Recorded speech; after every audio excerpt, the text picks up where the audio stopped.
Cash for query मामले में फंसी महुआ मोइत्रा के सामने अब एक नई मुसीबत आ गई है। दर्शन हीरानंदानी ने अपने हलफनामे में पूरी तरह महुआ मोइत्रा को एक्सपोज कर दिया है। हलफनामे में लिखा हुआ है, महुआ मोइत्रा ने मेरे साथ कुछ जानकारी साझा की। उन्होंने अपना व्यक्तिगत लॉगिन और पासवर्ड मेरे साथ साझा किया है। साथ ही महुआ मोइत्रा ने महंगे उपहारों की मांग की। महत्वपूर्ण बात यह है कि वो मुझसे बार बार मांगे करती थी, जिन्हें मुझे उनका समर्थन पाने के लिए पूरा करना पड़ता था।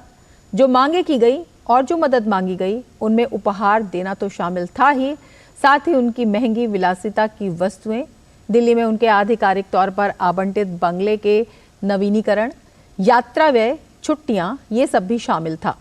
उन्होंने आगे लिखा, कई बार मुझे लगा कि वो मेरा अनुचित फायदा उठा रही थी और मुझ पर काम करने के लिए दबाव डाल रही थी, जो मैं नहीं चाहता था, लेकिन मेरे पास कोई विकल्प नहीं था। महुआ मोइत्रा बहुत महत्वाकांक्षी थी और जल्द ही राष्ट्रीय स्तर पर अपना नाम कमाना चाहती थी। उनके दोस्तों और सलाहकारों ने उन्हें सलाह दी कि प्रसिद्धि का सबसे छोटा संभव रास्ता भारत के माननीय प्रधानमंत्री श्री नरेंद्र मोदी पर व्यक्तिगत हमला करना है।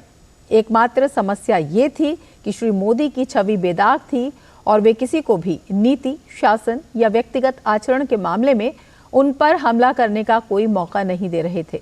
महुआ मोइत्रा ने प्रधानमंत्री नरेंद्र मोदी और उद्योगपति गौतम अडानी के खिलाफ टारगेटेड कैंपेन चलाने के लिए सुचेता दलाल, पल्लवी श्रॉफ, अंतर्राष्ट्रीय पत्रिका FTNYT, राजनेता राहुल गांधी, शशि थरूर, पिनाकी मिश्रा के साथ मिली भगत की।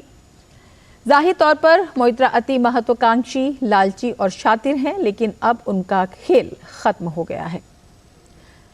हालांकि सुचेता दलाल महुआ मोइत्रा के साथ अपने संबंधों से इनकार कर रही हैं, लेकिन सोशल मीडिया पर महुआ मोइत्रा और सुचेता दलाल के साथ बातचीत की स्क्रीनशॉट्स वायरल हो रहे हैं, जो सुचेता दलाल के दावों की पोल खोलता प्रतीत होता है।